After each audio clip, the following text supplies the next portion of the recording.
Dalam video kali ni, kita nak buat analisis pencapaian tim-tim dalam EPL.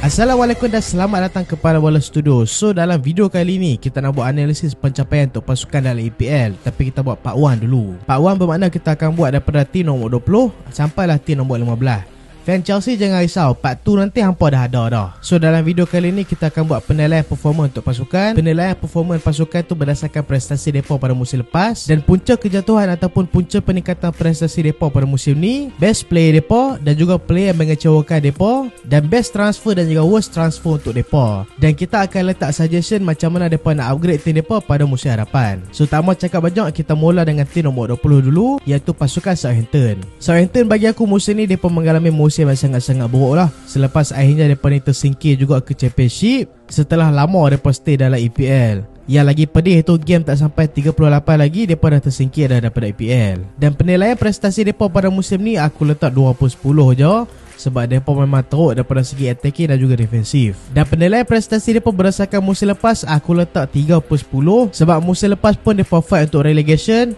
tapi mereka berjaya survive. Tapi musim ni mereka tak berjaya survive. Bukan saja tak berjaya survive, tapi mereka ni pergi ke Championship sebagai pasukan yang paling corot. Dan punca kejatuhan pasukan Southampton aku boleh letak sebagai strategi transfer yang silap. Musim ni mereka dah spend sampai 127 juta pound tau, tapi akhirnya mereka ni tersingkir. Sebab apa? Sebab duit banyak yang mereka spend tu adalah untuk pemain muda dan juga pemain tak cukup kualiti untuk main dalam EPL. Sebab mereka terlalu rely dekat pemain-pemain muda tau. Dan tambahan pula pemain senior dekat pasukan Southampton tak memainkan peranan mereka. Best moment untuk pasukan Southampton aku boleh kata mereka ni menang dengan Chelsea 2 kali lah pada musim ni. Walaupun kita tahu Chelsea musim ni memang sangat-sangat teruk, tapi untuk pasukan Southampton mereka ni berjaya menang 2 kali dengan pasukan Chelsea dekat Stadium St Mary dan juga Stamford Bridge. Aku rasa adalah antara best moment untuk mereka. Dan kalau hang check balik kan, pasukan Southampton ni bukanlah tak kuat. Mereka ni pasukan yang berjaya stop banyak jaya tau. Mereka last game mereka seri dengan Liverpool, mereka seri dengan pasukan Spurs, mereka seri dengan Manchester United, mereka berjaya kalahkan pasukan Chelsea 2 kali. Dekat Carabao Cup pun mereka singkirkan pasukan City, dan tu mungkin antara best moment mereka juga. So mereka ni kemungkinan kurang berpengalaman dan kurang kualiti je. Mungkin kalau mereka asah bakat lagi pemain muda mereka, aku rasa akan meletup tim mereka. Sebab kalau aku nak kata kurang pengalaman sebab tim terlalu muda, average umur pasukan Southampton dengan average umur pasukan Arsenal lebih kurang je. Tapi sebab apa Arsenal boleh fight dekat top table? Pasal apa pasukan Southampton tak berjaya lepasi relegation? Dia macam perbandingan antara langit dengan bumi, umur lebih kurang. Dan kat sini terbukti kualiti juga penting. Dan best player aku boleh kata captain untuk pasukan Southampton lah James Ward-Prowse. Pemain yang mengecewakan pada musim ni aku rasa Cik Adam lah, striker mereka. Just score 5 gol je pada musim ni. Untuk best transfer aku rasa aku letak Carlos Alcaraz, dipembeli dekat Januari hari tu. Buat 13 penampilan dan berjaya bagi import yang cepat dekat pasukan Southampton. Skor 4 gol, buat 2 assist. Ataupun mungkin transfer Romeo Lavia. Worst transfer untuk pasukan Southampton aku boleh kata Paul Onuachu lah, sebab dia adalah signing kedua termahal untuk pasukan Southampton. Dia beli sampai 18 juta pound, tapi sayang dan ni tak boleh skor 1 gol langsung. So apa suggestion upgrade untuk pada musim depan? Aku suggestkan pasukan Southampton supaya cuba kekalkan seberapa banyak pemain muda mereka boleh, dan cuba develop bakat mereka sambil dapatkan pemain berpengalaman untuk guide pemain-pemain macam ni. Dan satu lagi, coach yang sesuai juga untuk satu level dalam EPL. Dan conclusion dia senang cerita, mereka ni tersingkir disebabkan tim kurang pengalaman dan juga kurang berkualiti. Kita masuk tim nombor 19 pula, iaitu pasukan Leeds United. Penilaian performance musim ni aku boleh letak 1/10 je, sebab mereka adalah pasukan yang paling teruk daripada segi defensif.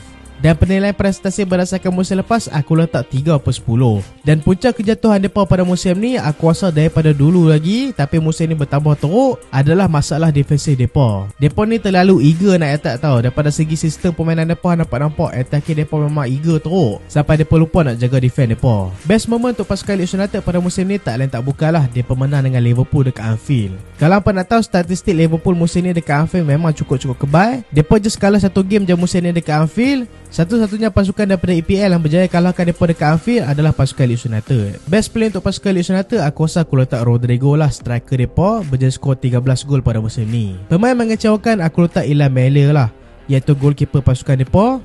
Goalkeeper yang bolos paling banyak pada musim ni iaitu 67 gol. Dia juga mencatatkan save percentage kedua paling rendah dalam EPL, iaitu 58%. Dan Mailer juga mencatatkan gol considered paling tinggi per game iaitu 2.0. Maksudnya kalau dia ni main paling kurang Leeds United akan bolos 2 gol. Untuk best transfer aku letak Wilfried Goronto. Dengan bakat pemain macam tu, dia berjaya dapatkan dengan harga hanya 4.5 juta euro sahaja. Dan mungkin dia ni adalah the next big thing. Dan kemungkinan satu lagi best transfer juga kemungkinan Tyler Adam. Worst transfer untuk pasukan Leeds United aku letak Georginio Rutter. Sebab apa? Sebab datang dengan nilai 28 juta euro untuk selesaikan masalah attacking pasukan Leeds United. Tapi sayang walaupun dapat main 11 kali, tapi dia just start sekali je dan tak boleh skor 1 gol pun. Untuk comparison, dia main dekat separuh musim pertama dekat Bundesliga, iaitu dia main dengan pasukan Hoffenheim. Dia telah berjaya skor 2 gol dan juga berjaya buat 2 assist. Tapi separuh musim kedua dekat pasukan Leeds United, lagi teruk pula tak boleh skor 1 gol langsung. Upgrade yang mereka patut buat pada musim hadapan adalah mereka ni kena selesaikan masalah dekat bahagian pertahanan. Mungkin Leeds United aku rasa tak ada masalah untuk kembali ke EPL pada musim depan, sebab aku rasa attacking mereka tu dah cukup bagus dah untuk kalahkan tim-tim dekat Championship. Tapi persoalan dia, kalau mereka dapat kembali ke EPL, adakah masalah defensi mereka tu akan berjaya mengekalkan mereka dalam EPL ataupun buatkan mereka tersingkir balik. Conclusion dia, defend mereka level mediocre. Kita masuk pula dekat tim nombor 18, iaitu tim pasukan Leicester City. Pencapaian pada musim ni aku letak 2/10, dan pencapaian berdasarkan pada musim lepas aku letak 0/10. Sebab apa? Pasukan Leicester City keep in mind lah, musim lepas mereka ni fight untuk place dekat Europe, tapi musim ni mereka fight untuk relegation. Dalam fight untuk relegation, lepas tu tersingkir pula. Dan apakah punca kejatuhan teruk pasukan Leicester City pada musim ni? Mereka ni bekas juara EPL tau, tiba-tiba tersingkir. Bagi aku, punca utama kejatuhan mereka adalah strategi transfer mereka yang gagal, dan juga masalah kewangan. Sebab apa? Sebab mereka gantikan pemain mereka jual tu dengan pemain level mediocre. Contoh, mereka jual Kasper Schmeichel, kapten mereka yang dah lama dah dekat pasukan Leicester City. Dia pergantikan dengan goalkeeper Alex Matis daripada Cardiff City. Member sampai memang tak boleh perform, sampailah Danny Ward kena main. Lepas tu Lani Everson pula main. Jual Fofana ke Chelsea dengan harga yang mahal, gantikan dengan defense level mediocre macam Wout dan juga Harry Sotar. So tu adalah faktor utama punca kejatuhan pasukan mereka. Mereka jual playstyle mereka tak gantikan dengan play yang proper. Walaupun sebelum ni mereka tak pernah gagal buat macam ni. Best moment mereka pada musim ni, aku rasa aku boleh kata mereka kalahkan Spurs dekat home 4-1. Game tu aku boleh kata unexpected result lah. Waktu tu pasukan Leicester tengah teruk, tiba-tiba berjaya belasah pasukan Spurs dekat home mereka. Dan best play untuk pasukan Leicester City, aku rasa aku letak James Maddison lah. Memang single-handedly dia carry pasukan Leicester pada musim ni. Dan pemain mengecewakan untuk pasukan Leicester City, aku letakkan Wilfried Ndidi. Sebab apa? Sebab sebelum ni dia adalah antara prospek hangat tau. Tapi musim ni prestasi dia yang teruk adalah faktor utama kejatuhan pasukan Leicester City. Musim ni dia sangat rapuh tau. Dan musim ni juga dia ada buat 2 big mistake yang buatkan pasukan Leicester City kena gol. Dan tu adalah salah satu big moment untuk dia pada musim ni. Dan musim ni Ndidi bukan tapikan performance macam selalu dia buat. So itulah aku letak dia pemain mengecewakan pada musim ni. Dan best transfer aku rasa tak ada kot. Tapi aku rasa aku letak Alex Matis lah goalkeeper tu. Sebab tu pun sebab beli free. Ataupun mungkin work fast lah, sebab paling kurang dia dapat tembus first E. Untuk worst transfer aku rasa aku letak Harry Sotar kot. Maguire 2.0 muka memang dah lebih kurang dah, cuma daripada Australia je. Dia ni aku boleh kata tak cukup laju untuk main dekat EPL dan juga tak cukup kualiti. Upgrade yang mereka patut buat pada musim depan adalah mereka ni kena reset balik, invest balik dekat bahagian defense dengan goalkeeper, iaitu bahagian yang paling penting, dan dapatkan coach yang betul-betul berpengalaman. Sayang lah aku rasa mereka pecat Brendan Rodgers tu, sebab member memang dah carry pasukan Leicester City dengan baik tau. Tiba-tiba owner pula buat hal. So kita masuk ke tim nombor 17 pula, iaitu tim pasukan Everton. Penilaian prestasi mereka pada musim ni aku rasa aku letak 4/10. Mereka lama fight dengan relegation, tapi lain kali berjaya survive juga. Dan penilaian prestasi berdasarkan musim lepas aku letak 4/10 juga. Tak berubah mat, musim lepas pun mereka fight untuk relegation juga.